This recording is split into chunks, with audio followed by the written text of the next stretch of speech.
बहिनीहरू हो। अब चौथो क्वेश्चन लिएर आइसकेको छु जुन सजिलो छ, जुन एक नम्बरमा पनि त्यही थियो। एउटै क्वेश्चन के हुन्छ, पटक पटक दोहोरिरहेको हुन्छ, त्यति गाह्रो छैन। यहाँ सबभन्दा पहिले गिभेनमा दिएको छ, हामीहरूलाई गिभेनमा दिएको छ US अमेरिकी डॉलर एक बराबर नेपाली रुपया NRS 110। पहला क्वेश्चन राम्रोसँग पढौं। नारायणले अमेरिकी डलर एक को नेहरू 110 को दरले केही नेपाली रुपया अमेरिकी डलर साटे छन्। एक हप्ता पछि नेपाली मुद्रा अमेरिकी डलर को तुलना में 10% ले अवमूल्यन भएछ। 10% अवमूल्यन पछि को विनिमय दर पता लगाउनुहोस्।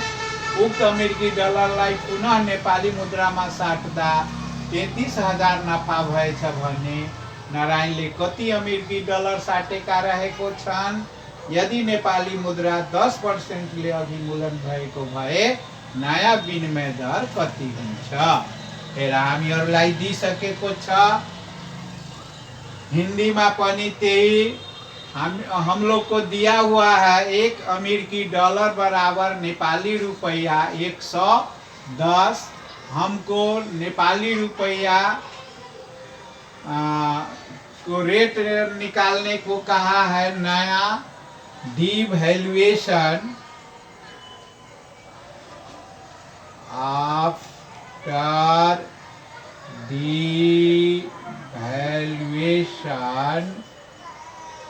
रेट इक्वल टू हो जाएगा 110 में से रेट हमको दिया हुआ है 10%। तो हम 10% क्या करेंगे, जोड़ के नया वैल्यू निकलेगा। बड़ी आसान सा है, उतना गंभीर बात अब नहीं है, समझ गए। 100 देखो 11 रुपया अगर इसमें हम जोड़ देते हैं तो 121 NRS हो गया। नया रेट आ गया। ए नंबर का क्वेश्चन है।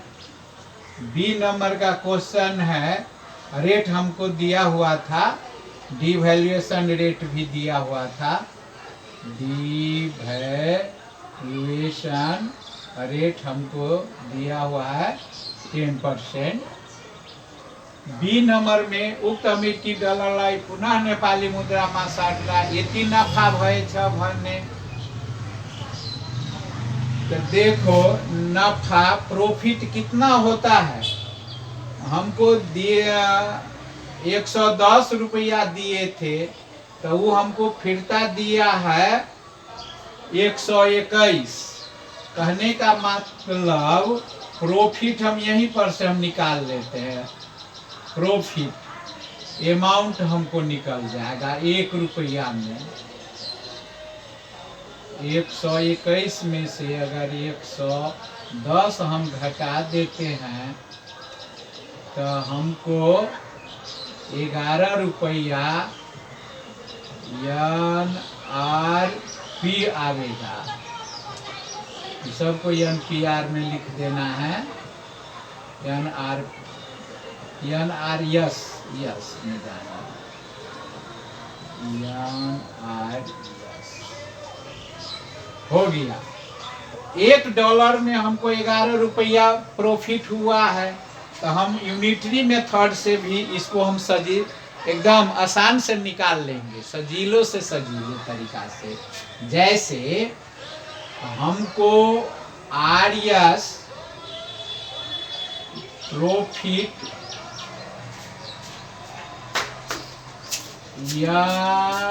NRS 11 profit in 1 US dollar US dollar 1। 1 रुपया में 11 रुपया हमको प्रॉफिट हुआ है, तो 1 रुपया प्रॉफिट के लिए 1/11 हमको प्रॉफिट दिया हुआ है 33,000। प्रॉफिट हमको कितना दिया हुआ है? 33,000।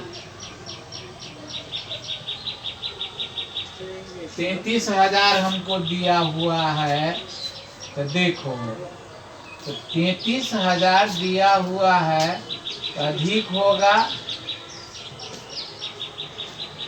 इसमें इसे हम अगर डिवाइड देते हैं तो 3,000 अमेरिकी डॉलर हो गया। इतना रुपया हम क्या किए हैं? हम शुरू में यदि नेपाली में या डॉलर साटे का रहे छन तो 3,000 अमेरिकी डॉलर हम साटा हुआ था। अब सी नंबर में पूछा हुआ है नेपाली मुद्रा अधिमूलन भय। तो पहले हम जैसे अधिमूलन में क्या करते हैं, इसमें जोड़े हैं तो उसमें हम क्या करेंगे? घटाएंगे।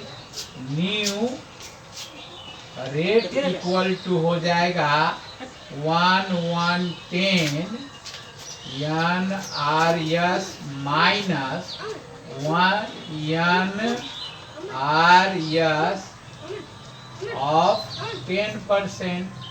आसान सा है, उतना गंभीर हिसाब सब है ये नहीं है। हम एग्जाम में इसको बना लेना है। देखो, 11 रुपया अगर हम घटाते हैं तो 9 NRS होगा 1 US डॉलर 1 इक्वल टू नया रेट आ गया, जो हम सबको आंसर में आ गया। बड़ी आसान सा है। क्वेश्चन है 12, आंसर है छोटा। सिर्फ हमको डिवैल्यूएशन दिया हुआ है तो हम जोड़ेंगे, रिवैल्यूएशन दिया हुआ है तो हम रेट में से घटा देंगे उसका परसेंटेज। बी नंबर में हमको अमाउंट प्रॉफिट अमाउंट हम निकाल लिए हैं। हमको प्रॉफिट भी दिया हुआ था। प्रॉफिट हमको दिया था आरएस में 33,000। तो 1 डॉलर में हमको 11 रुपया प्रॉफिट हुआ है, तो 1 रुपया में कम होगा और 33,000 में ज्यादा होगा, जो हम निकाल लिए हैं। इसी प्रकार से 1 नंबर का क्वेश्चन की भी यूनिटी मेथड से निकालेंगे तो अच्छा होगा। हम दोनों बना दिए हैं कि आपको जो अच्छा लगे, जो समझ में आवे, उस तरीका से आपको बनाना है। ये क्लास का नाम ही है इजी मैथमेटिक्स क्लास, जो इजी से इजी तरीका से कैसे हम लोग बना देंगे। धन्यवाद।